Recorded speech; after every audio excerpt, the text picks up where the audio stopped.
Saya rasa kita sama, rakyat Indonesia, saya, kita semua. Bahwa kita menginginkan sebuah negeri di mana praktek korupsi diberantas hingga tuntas. Pemerintah memberikan pelayanan yang terbaik. Dan kemudian kita menjunjung tinggi etika.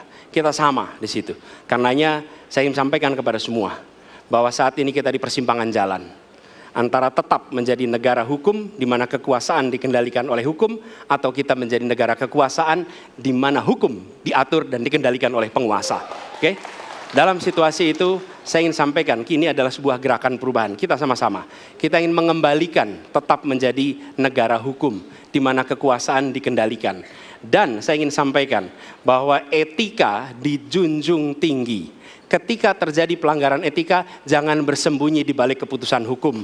Justru kita harus mengatakan bahwa tugas dari pimpinan tertinggi memberi contoh. Bila ada pelanggaran etika, maka itu adalah mendasar. Bila tidak, maka ke bawah, ke seluruh rakyat, semua akan kompromi. Dan praktek orang dalam yang tadi saya sampaikan akan merusak sendi-sendi kehidupan bernegara kita. Rusak kita. Karena itulah penting sekali kita menjunjung tinggi etika. Dan itu dilakukan oleh siapa? Dari mulai calon presiden sudah diuji. Apa dia kompromi atau tidak pada etika. Okay? Lalu bagi anak-anak muda. Anak-anak muda, kita semua menyadari pemilu ini tentang masa depan. Anda pemilik masa depan. Saya yakin Anda akan memilih yang serius untuk jadi presiden. Bukan yang main-main untuk jadi presiden.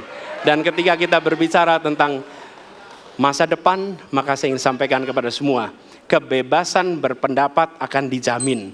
Kita tidak mengizinkan lagi situasi di mana orang takut. Maka itu saya sampaikan, Wakanda no more, Indonesia forever. Saudara-saudara sekalian, kita harus selalu ingat bahwa kemerdekaan ini didapatkan melalui proses yang sangat panjang, perjuangan yang sangat panjang, berganti-ganti negara-negara lain datang menindas kita, merampas kita, dan ini adalah hukum sejarah manusia. Yang kuat akan menindas yang lemah. Kita bersyukur kita sudah bangun suatu negara yang memiliki demokrasi dengan segala kekurangannya. Kita bersyukur semua pemimpin telah membantu menambahkan kemajuan kita. Kita ingin lebih maju, kita ingin lebih baik, kita ingin lebih adil, kita ingin hilangkan kemiskinan, dan kita ingin hilangkan korupsi. Kita negara yang sangat kaya, kekayaan kita luar biasa. Kami, Prabowo Gibran, Koalisi Indonesia Maju, siap melanjutkan fondasi yang sudah dibangun oleh pendahulu-pendahulu kita. Kita yakin Indonesia akan melompat menjadi negara hebat, negara maju, negara makmur, negara adil. Hanya dengan demikian, tetapi syaratnya kita harus rukun, kita harus bersatu, kita tidak boleh menghasut, memecah belah. Kita tidak boleh untuk kepentingan sesaat, untuk kepentingan jangka pendek, untuk kepentingan diri kita, kelompok kita, kita tidak boleh mengorbankan persatuan, kesatuan, kerukunan bangsa Indonesia. Hanya dengan kerukunan, hanya dengan kearifan, hanya dengan kebersihan jiwa, tidak dengan permainan kata-kata retorika, tapi sungguh cinta tanah air, Indonesia akan maju. Negara hebat. Terima kasih. Terima kasih. Ini panggilan sejarah buat Ganjar Mahfud. Ganjar seorang anak polisi berpangkat tidak tinggi, bertugas di kecamatan. Pak Mahfud, bapaknya pegawai kecamatan. Kalau kita berada pada momentum yang sama, kami dan Pak Mahfud ini adalah orang kecil yang kalau bapaknya rapat kira-kira anggota Forkompimcam. Kami hanya di level kecamatan. Kami telah terbiasa mencoba mendengarkan keluh kesah rakyat. Panggilan sejarah inilah yang kemudian coba kita klasifikasi dari seluruh persoalan yang muncul. Bagaimana kita memberikan afirmasi kepada kelompok rentan. Ada kelompok perempuan, penyandang disabilitas, anak-anak, termasuk manula. Mereka butuh perhatian yang lebih. Maka inilah cara kita membangun, melibatkan mereka tanpa meninggalkan mereka. No one left behind. Yang kedua, Bagaimana pemerintah betul-betul bisa melayani dengan memberikan teladan dari pemimpin tertinggi yang anti korupsi, yang menunjukkan integritas, yang menunjukkan layanan pemerintahan yang mudah, murah, cepat, sat-sep. Kalau itu bisa kita lakukan, maka betapa bahagianya rakyat ini.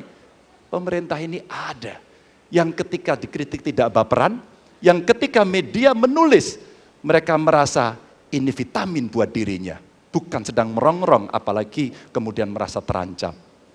Maka kalaulah kemudian demokratisasi ini bisa kita laksanakan dengan baik, sesuai dengan amanah reformasi, nggak ada lagi cerita Bu Sinta, nggak ada cerita Mas Butet, nggak ada cerita Melki, tidak ada itu.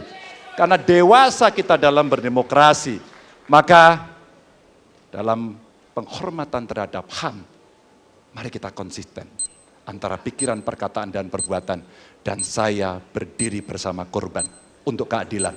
Terima kasih. Mohon maaf kalau ada kata-kata saya yang kurang. Baik, waktunya habis, Ya. pas sekali.